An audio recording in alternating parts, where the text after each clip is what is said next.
Buenos días o buenas tardes, mi nombre es Silvana Cerrudo, soy médica especialista en diagnóstico por imágenes. En la siguiente presentación vamos a estudiar los patrones radiológicos de la patología pulmonar. Para iniciar, haga clic en el botón Comenzar. Las enfermedades del parénquima pulmonar pueden dividirse en dos grupos: las que producen un aumento patológico de la densidad de todo o parte del pulmón y las que producen una disminución anormal de la densidad pulmonar o hiperclaridad pulmonar. Con estudios de correlación anátomo-radiológicos se ha comprobado que estos patrones se corresponden con diversos procesos pulmonares, lo que permite abordar el diagnóstico diferencial basándonos en los diferentes patrones de afectación parenquimatosa. Un sistema útil para analizar el patrón pulmonar emplea 4 categorías básicas de anomalía radiológica pulmonar difusa: patrones consolidativos, patrones intersticiales, patrones de la vía respiratoria y los patrones vasculares.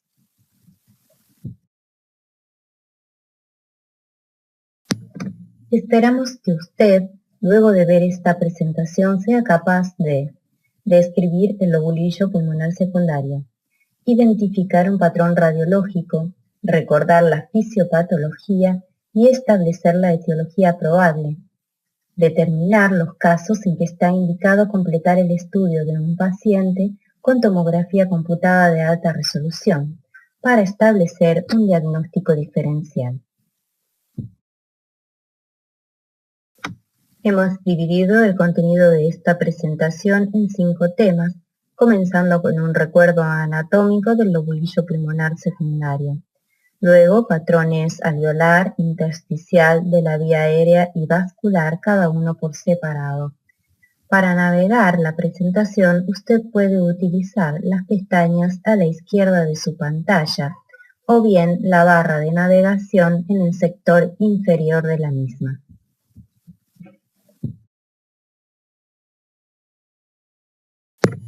Comenzamos con el tema recuerdo anatómico. Los bronquios principales se dividen en bronquios lobares o lobulares, 3 en el lado derecho y 2 en el izquierdo. Estos, a su vez, se dividen en bronquios segmentarios, a cada uno de los cuales corresponde un segmento pulmonar. Los bronquios segmentarios se dividen en 2 o 3 ramas llamadas bronquios subsegmentarios, que determinan dentro de cada segmento territorios más pequeños llamados subsegmentos. Estos bronquios subsegmentarios se dividen en bronquios propiamente dichos y bronquiolos. El bronquio intralobulillar se divide 5 o 6 veces y las últimas ramificaciones reciben el nombre de bronquiolos terminales, que se ensanchan en un conducto llamado conducto alveolar, el cual tras sucesivas divisiones da origen a los alvéolos. El acino es la unidad estructural del pulmón distal a un bronquiolo terminal y está compuesto por bronquiolos respiratorios de primer orden. Contiene conductos alveolares y alvéolos. Es la unidad más grande en la que todas las vías respiratorias participan en el intercambio gaseoso y tienen aproximadamente 6 a 10 milímetros de diámetro. Un lobulillo pulmonar secundario contiene entre 2 y 25 acinos. Para interpretar los signos radiológicos de las enfermedades pulmonares, es necesario conocer la anatomía subsegmentaria del pulmón. Los 3 componentes del intersticio pulmonar están representados en el lobulillo pulmonar secundario. El tejido conectivo axial o vaina que rodea el ramillete broncoarterial se ubica en el centro del lobulillo. El tejido conectivo parenquimatoso rodeando a los alvéolos en el parénquima lobulillar y el periférico en los septos interlobulillares.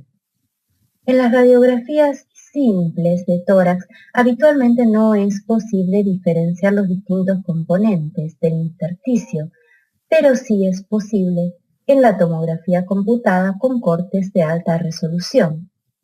Los componentes del intersticio están interconectados y contienen pequeños vasos sanguíneos y linfáticos que se continúan en un espacio y otro. Así, las enfermedades que afectan a cualquiera de los componentes se extienden fácilmente a los adyacentes. Vamos a ocuparnos del patrón alveolar.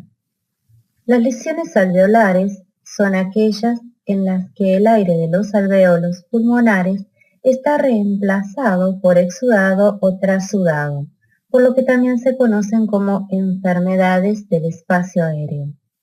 Otros autores denominan este patrón como consolidativo y lo definen como el patrón producido por la ocupación del espacio aéreo por material más denso que el aire, con opacificación parcial o total del pulmón. Este material puede ser trasudado, como en el edema del pulmón o el síndrome de distrés respiratorio, exudado, en el caso de neumonía o neumonitis, células descamadas o neoformadas, como en el caso del carcinoma de células alveolares o el linfoma, o sangre por una contusión o infarto pulmonar. También proteínas en las proteinosis alveolares. En la tomografía computada de alta resolución, el patrón de aumento de la densidad pulmonar puede presentarse como densidad en vidrio deslustrado, consolidación o nódulos acinares. Se ha demostrado que estos patrones representan con precisión la patología pulmonar subyacente. La consolidación aparece como un aumento homogéneo de la atenuación parenquimatosa pulmonar que oculta los márgenes de los vasos y las paredes de las vías respiratorias. Las lesiones alveolares tienden a coalescer, adoptando márgenes mal definidos y borrosos por la superposición de alvéolos afectados y no afectados, ya que la extensión del material es irregular. La tendencia a la coalescencia se debe a su propagación a través de los poros de Kohn y los canales de Lambert. La distribución es típicamente lobaro-segmentaria. Los contornos del infiltrado se funden imperceptiblemente con el tejido pulmonar sano que las rodea, excepto cuando llegan a una cisura en la que la pleura ofrece un límite nítido. Las lesiones difusas producen una imagen extensa, más o menos simétrica bilateral y periideal, cuya densidad es mayor en el centro que en la periferia. Este es el patrón en alas de mariposa. La presencia de exudado en los alvéolos contrasta con los bronquios rellenos de aire visibles a través de la condensación. Este fenómeno se denomina signo del broncograma aéreo y es un signo cierto de lesión alveolar. También puede aparecer alveolograma aéreo, como pequeñas áreas de aireación dentro de la consolidación que representa alvéolos normalmente aireados. En la mayoría de las lesiones alveolares es característica la gran rapidez de aparición y extensión de la enfermedad, así como su regresión, en comparación con las lesiones intersticiales, que son en general de evolución más lenta. Vemos a la izquierda de la pantalla un esquema que representa el aspecto radiológico del patrón consolidativo. A la derecha tenemos una radiografía de tórax póstero-anterior, donde se observa la opacificación de la mitad superior del hemitórax derecho. El límite inferior se identifica claramente porque lo define la cisura menor, la cual se observa convexa, signo que se describe en la neumonía por neumococo, Klebsiella y otras bacterias. En cambio, el límite superior es difuso por el compromiso heterogéneo del espacio aéreo, adquiriendo el típico aspecto algodonoso. Las flechas señalan imágenes de broncograma aéreo. La opacidad en vidrio deslustrado es menos opaca que la consolidación, de manera que es posible identificar los márgenes broncovasculares dentro de la imagen. Es causada por el llenado parcial del espacio aéreo, el engrosamiento intersticial debido a líquidos, células o fibrosis, colapso parcial de los alvéolos, aumento del volumen de sangre capilar o una combinación de ellos. El factor común es el desplazamiento parcial del aire de los alvéolos. En la tomografía computada aparece como opacidades tenues, focales y centrolobulillares que afectan a varios lobulillos secundarios o áreas mayores segmentarias. En pacientes con SIDA, la detección en tomografía computada de estas lesiones como signo único radiológico es prácticamente diagnóstica de neumonía por neumocistis carini. Los nódulos acinares representan áreas de consolidación del espacio aéreo peribronquiolar y aparecen como opacidades nodulares pequeñas de pocos milímetros a 1 centímetro de diámetro. Su localización es centrolobulillar y su borde mal definido, lo que lo diferencia de los nódulos intersticiales. Es un hallazgo descrito con especial frecuencia en pacientes con neumonía lobular, tuberculosis con diseminación bronquial y bronquiolitis obliterante con neumonía organizada. El patrón intersticial se produce por acúmulo o infiltración de uno o varios compartimientos del intersticio por líquido, células inflamatorias o neoplásicas o material proteináceo. Las enfermedades intersticiales difusas dan lugar al patrón intersticial porque producen un engrosamiento de uno o más de los 3 componentes del intersticio. Los patrones básicos son el lineal, con engrosamiento de todos los componentes del intersticio de forma simétrica y con una distribución difusa. El nodular, en donde los 3 componentes del intersticio aumentan de grosor de forma irregular, con regiones de intersticio normal, alternando con otras de intersticio patológico. Una tercera forma de patrón intersticial se produce cuando el resultado específico del engrosamiento intersticial es la fibrosis, y la enfermedad destruye el intersticio de forma irreversible. Esta es la forma destructiva del patrón intersticial y a veces se denomina pulmón empanal o pulmón en estadio final. El término retículo nodular es utilizado por algunos autores para indicar la presencia combinada de las formas de patrón intersticial lineal y nodular. Puede existir una importante manifestación clínica con gran afectación intersticial en presencia de pulmones radiológicamente normales. Las alteraciones intersticiales deben invadir extensamente el aire alveolar para hacerse radiológicamente visibles. La evolución de los procesos intersticiales suele ser crónica. En un primer momento, la afectación aguda cursa con engrosamiento de septus y relleno alveolar. Posteriormente, la evolución es hacia la fibrosis pulmonar, pudiendo asociarse con la formación de espacios quísticos. El patrón lineal es el más característico de la afectación intersticial. El engrosamiento de todos los componentes del intersticio pulmonar es simétrico, dando la apariencia de líneas. Siempre es necesario determinar la diferencia entre densidades pulmonares normales, que consisten exclusivamente en las sombras de los vasos pulmonares, y las líneas patológicas. Los vasos pulmonares normales se ramifican en ángulo agudo, se afilan a medida que se hacen divergentes y dejan de visualizarse al aproximarse a los márgenes del pulmón. Las líneas intersticiales se disponen en todas las direcciones y no se ramifican ni se afilan ni divergen de la forma previamente descrita. Vemos a la izquierda de la pantalla un esquema de las opacidades lineales. A la derecha tenemos una imagen tomada de la literatura en donde se representan las 3 líneas características de este patrón. Las opacidades lineales, que se distribuyen en todas direcciones, se denominan reticulares o líneas C de Kerley, quien fuera el primero en describirlas. Son más profusas en las bases pulmonares debido al mayor espesor pulmonar.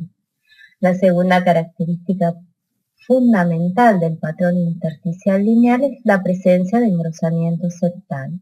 Su localización característica es periférica, donde están mejor y más completamente desarrollados los septos y donde los vasos son demasiado delgados para identificarse en una radiografía simple. Por esta razón, son indicadores muy sensibles y específicos de la presencia de patrón intersticial lineal. Aunque sufren un engrosamiento en todas direcciones, los que se ven con más facilidad se disponen horizontalmente y, al igual que las líneas reticulares, son más profusas en las bases pulmonares. A menudo se llaman líneas B de Kerley. Las líneas reticulares y el engrosamiento de los septos interlobulares son las dos únicas manifestaciones fiables del patrón intersticial lineal en una radiografía simple. Las líneas A de Kerley son septos alargados en los lóbulos superior y medio, mucho menos útiles porque resultan muy difíciles de distinguir de las tramas vasculares normales y de las fisuras. Manifiestan el engrosamiento de los septos interlobulares más profundos. El patrón intersticial nodular se produce cuando se acumulan lesiones más o menos esféricas dentro del intersticio. El nódulo intersticial difiere del nódulo del espacio aéreo en que es homogéneo, bien circunscrito y definido. Tiene una distribución uniforme y un tamaño menor de 5 milímetros. Esta última característica permite una subdivisión en micronodular de 1 milímetro, pequeño de 1 a 3 milímetros y mediano de 3 a 5 milímetros según su tamaño. Nunca confluyen para formar condensaciones. Las causas de patrón nodular son múltiples, pero fundamentalmente dos: las enfermedades granulomatosas, como la tuberculosis, y la diseminación hematógena de tumores malignos. La distribución de los nódulos que se muestra en la tomografía computada de alta resolución es el factor más importante para realizar un diagnóstico preciso en el patrón nodular.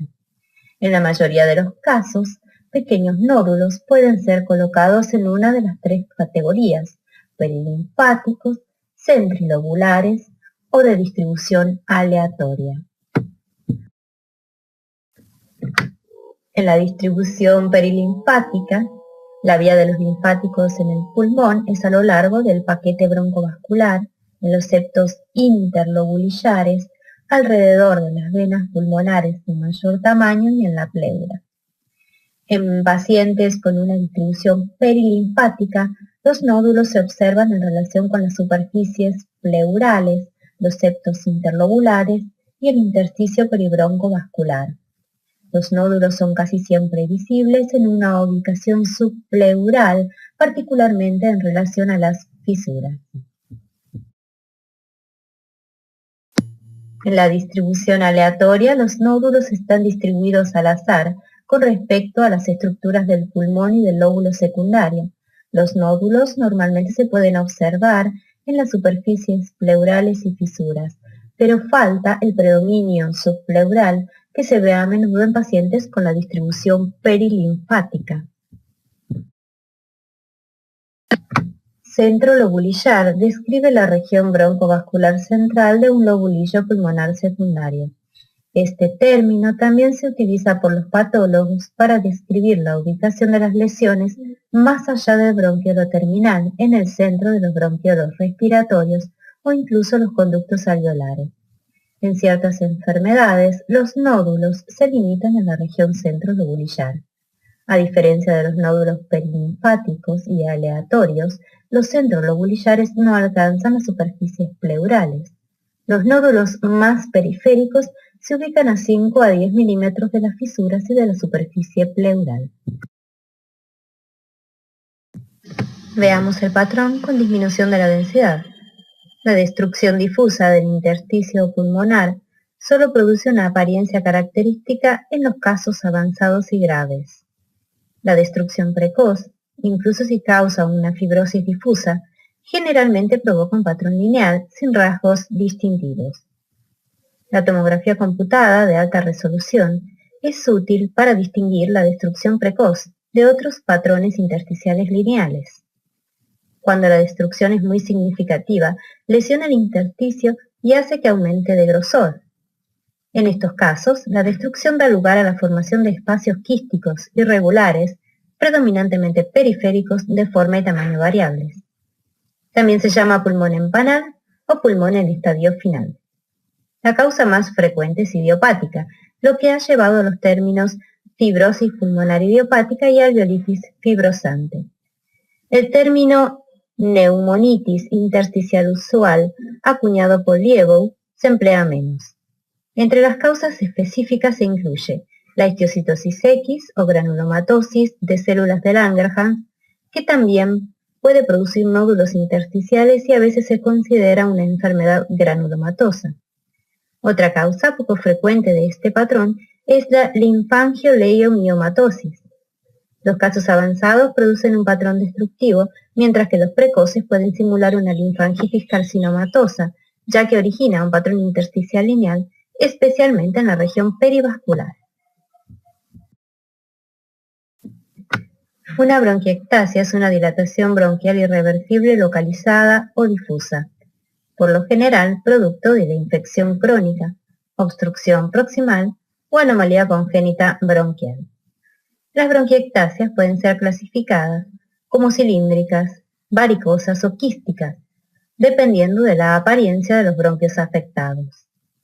Es a menudo acompañada de engrosamiento de la pared bronquial, impactación mucoide y anomalías en las pequeñas vías respiratorias. El signo del anillo de sello es un hallazgo que está compuesto por una opacidad en forma de anillo que representa un bronquio dilatado en la sección transversal y una opacidad adyacente más pequeña que representa su arteria pulmonar.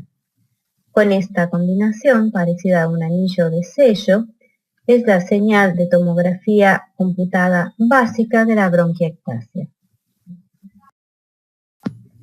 En el enfisema tenemos una sobredistensión del espacio aéreo distal a un bronquiolo terminal con destrucción de las paredes alveolares. Se manifiesta como áreas focales de baja atenuación sin paredes visibles. De acuerdo con su distribución, puede ser centrolobulillar, paraseptal o panacinal. En el enfisema centrolobulillar, que es el más común, se desarrolla en los fumadores y afecta predominantemente a los lóbulos superiores. El panlobulillar no suele verse en fumadores, muestra predilección por los lóbulos inferiores y se asocia a déficit de alfa-1 antitripsina. Se denomina cavidad a un espacio que contiene gas rodeado por una pared de más de 1 milímetro de espesor.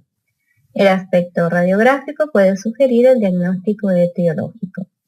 Cavidades de pared fina se consideran las bulas o quistes, por ejemplo, hidatíricos, broncogénicos, etc. Cavidades de pared gruesa, si predomina la parte sólida, hablamos de una masa o nódulo cavitado. Si es movible con los cambios de posición, son entidades benignas como coágulos, etc. Por el contrario, la neoplasia es fija, irregular y a veces nodular. Si predomina la cavidad, hablamos de una cavidad de pared gruesa, por ejemplo en la tuberculosis, Wegener, absceso, etc. Si tiene 4 milímetros o menos, el 90% son de etiología benigna. Una cavidad en el seno de una opacidad, en este caso no es posible distinguir el límite externo, por ejemplo en las neumonías cavitadas. El patrón empanal de abeja representa un tejido pulmonar destruido y fibrótico que contiene numerosos espacios aéreos quísticos con gruesas paredes fibrosas. Representa la etapa tardía de diversas enfermedades pulmonares con pérdida completa de la arquitectura acinar. La gama de los quistes varía en tamaño desde unos pocos milímetros a varios centímetros de diámetro, con grosor de la pared variable, y están bordeados por epitelio con metaplasia bronquiolar. En las radiografías de tórax, el panal de abeja aparece como sombras anulares estrechamente aproximadas, normalmente de 3 a 10 milímetros de diámetro y con paredes de 1 a 3 milímetros de grosor, que se asemejan a un panal. El hallazgo implica enfermedad pulmonar en estadio final. En la tomografía computarizada, la apariencia es de espacios de aire agrupados, quísticos, normalmente de diámetros comparables en el orden de 3 a 10 milímetros, pero en ocasiones tan grandes como 2,5 centímetros. El panal de abeja suele ser subpleural y se caracteriza por paredes bien definidas. Es una característica en la tomografía computada de una fibrosis pulmonar establecida. El patrón de la vía aérea es el más pleomórfico de todos los patrones pulmonares y por lo tanto el más difícil de distinguir de otros patrones. Está producido por la obstrucción completa o parcial de la vía respiratoria. La obstrucción completa de un segmento de la vía respiratoria provoca atelectasia, atrapamiento de secreciones o ambos en el pulmón distal al bronquio obstruido. Sin embargo, la obstrucción parcial origina con frecuencia atrapamiento aéreo en lugar de atrapamiento de secreciones y expansión pulmonar en lugar de atelectasia o colapso del pulmón. En la bronquiolitis, por ejemplo, puede ocasionar una combinación de pequeñas opacidades y pequeñas áreas radiotransparentes interpuestas al azar. ¿A qué llamamos vía aérea pequeña? Este concepto fue acuñado por Hogg y se refiere a la vía aérea con un calibre menor de 1 milímetro, un grosor de la pared de 0,1 milímetro, que se encuentra por debajo del límite de resolución de la tomografía computada de alta resolución. Su disposición es centro-lobulillar y ofrece un 25% de resistencia al flujo aéreo. La pérdida de volumen de un pulmón, un lóbulo o un segmento se conoce con el nombre de colapso pulmonar o también atelectasia. El volumen del área pulmonar colapsada varía dependiendo de la causa, pero también de la rapidez de la obstrucción. En aquellas lesiones que ocluyen un bronquio de forma lenta, la retención de secreciones más allá de la obstrucción dificulta la reducción importante en tamaño del área atelectásica. Un colapso pulmonar puede ser radiotransparente si no existe acumulación de líquido o consolidación en el interior del mismo, o mostrar opacificación si contiene líquido o infiltrado. El desplazamiento cisural es el signo más seguro de la existencia de colapso lobar. El grado de desplazamiento cisural depende del colapso y cuando no existe consolidación puede ser el único signo de atelectasia. Uno de los mecanismos más frecuentes es la reabsorción del aire distal a la obstrucción de la vía respiratoria, por ejemplo, por una neoplasia endobronquial. El volumen reducido se ve acompañado de una opacidad mayor, por ejemplo en la radiografía de tórax, o de atenuación en la tomografía computada, en la parte afectada del pulmón. La atelectasia a menudo se asocia con desplazamiento anormal de las fisuras, bronquios, vasos, diafragma, corazón o mediastino. La distribución puede ser lobular, segmentaria o subsegmentaria. La atelectasia a menudo es calificada por descriptores como lineal, discoide o plana. El atrapamiento aéreo es la retención de aire en el pulmón distal a una obstrucción, generalmente parcial. En la tomografía computada, el atrapamiento aéreo se ve en cortes de fin de expiración, como zonas parenquimatosas con una atenuación inferior a la normal y falta de reducción del volumen. La comparación entre cortes en inspiración y en expiración pueden ser útiles cuando el atrapamiento aéreo es sutil o difuso. La diferenciación de las zonas de disminución de la atenuación resultantes de la hipoperfusión como consecuencia de un trastorno vascular oclusivo, como por ejemplo en el tromboembolismo pulmonar crónico, puede ser problemático. Pero otros hallazgos de enfermedad vascular donde las vías respiratorias están normalmente presentes ayudan al diagnóstico. El patrón de atenuación en mosaico se visualiza solo en tomografía computada. Este patrón aparece como regiones de diferente atenuación que pueden representar parches de enfermedad intersticial, enfermedad obliterante de pequeñas vías aéreas o enfermedad vascular oclusiva. El atrapamiento de aire secundario a una obstrucción bronquial o bronquiolar puede producir zonas focales de disminución de la atenuación, un aspecto que se puede mejorar mediante el uso de tomografía axial computada en expiración. El patrón de atenuación en mosaico también puede ser producto de una enfermedad pulmonar intersticial caracterizada por opacidades en vidrio esmerilado. En esta situación, las áreas de mayor atenuación representan el proceso intersticial y las de atenuación inferior representarían al pulmón normal. Un broncocele es una dilatación bronquial debido a las secreciones retenidas, usualmente causada por obstrucción proximal, ya sea congénita, por ejemplo en la atresia bronquial, o adquirida en el caso de una obstrucción por cáncer. El broncocele aparece radiológicamente como una estructura tubular o con ramificaciones en forma de V o Y, que puede parecerse a un dedo enguantado.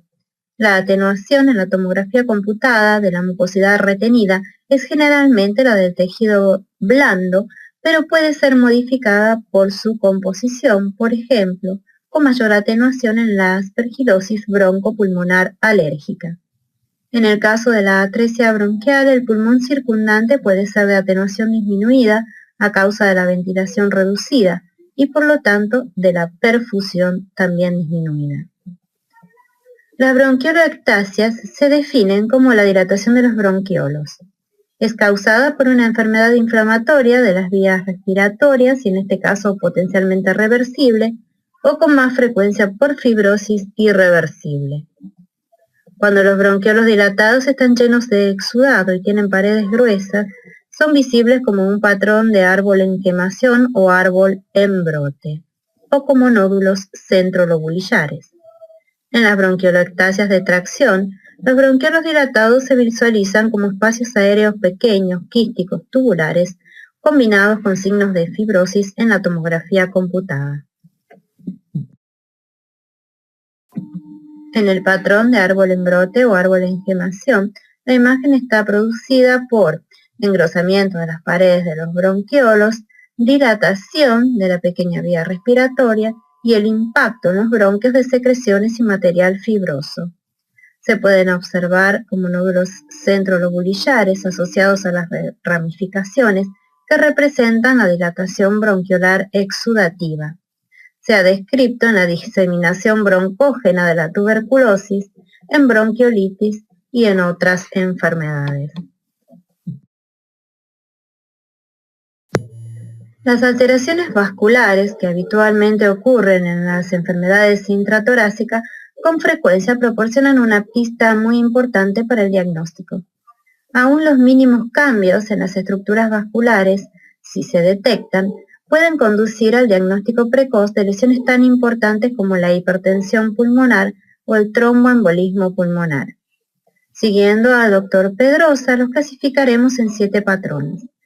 Patrón normal con el número 1, en el número 2, cortocircuito de izquierda a derecha o patrón de plétora pulmonar, número 3, hipertensión arterial pulmonar, número 4, hipertensión venocapilar o redistribución del flujo, número 5, isquemia, número 6, patrón vicariante o circulación bronquial, número 7, patrón asimétrico, y en el número 8, un patrón normal de vascularización, que puede verse en cardiopatías con leve sobrecarga de presión por obstáculo a la salida tanto del ventrículo derecho, como en la estenosis pulmonar, como en el ventrículo izquierdo por estenosis o coartación de aorta, y en cortocircuitos de izquierda a derecha que no sobrepasen la relación 2:1 entre el ventrículo izquierdo y el ventrículo derecho. El patrón de plétora pulmonar se produce por una sobrecarga de sangre a las cavidades derechas y de aquí a las arterias pulmonares, dilatando todas sus ramas y dando lugar a lo que se conoce como circulación aumentada de tipo activo o de plétora pulmonar. En casos de duda puede servir como punto de referencia el considerar que el calibre del tronco de la arteria pulmonar derecha es igual al diámetro de la tráquea, o valorar el signo bronquioarteria cuando sea visible, ya que en condiciones normales ambas estructuras cortadas de través y vistas de frente tienen que tener el mismo diámetro. El patrón de hipertensión de la arteria pulmonar aparece como respuesta del pulmón al exceso de sangre que transportan las arterias pulmonares en los cortocircuitos de izquierda a derecha, haciendo que se contraigan las arterias periféricas dotadas de fibras musculares en sus paredes. De este modo, al disminuir su calibre, aumenta la presión y llega menos sangre. Las arterias ciliares, provistas de paredes elásticas, se dilatan, y ello motiva un cambio brusco en el calibre vascular, apareciendo dilatado a nivel iliar y disminuido periféricamente. El patrón de hipertensión venocapilar, también llamado congestión venosa, se manifiesta ante el fracaso del miocardio ventricular izquierdo, con el estancamiento consiguiente de la sangre en las venas pulmonares, motivando fundamentalmente una dilatación de las venas y posiblemente por causa refleja una contracción de las arterias de los lóbulos inferiores, que da lugar a una inversión de la imagen vascular normal, siendo ahora el mayor calibre el de los vasos en los lóbulos superiores que en los vasos de los lóbulos inferiores. De aquí el término de circulación pasiva o redistribución del flujo. Conclusiones. Para interpretar los signos radiológicos de las enfermedades pulmonares es importante conocer la anatomía subsegmentaria pulmonar. Se ha demostrado ampliamente que los patrones radiológicos de afectación pulmonar se corresponden con diversos procesos pulmonares, lo que permite su diagnóstico diferencial en las imágenes. Aunque la radiografía de tórax convencional continúa siendo la primera exploración solicitada, es importante conocer las indicaciones de la tomografía computada para determinar los casos en que esté indicado completar el estudio de un paciente. Para finalizar, aportamos la bibliografía consultada. Muchas gracias por su atención.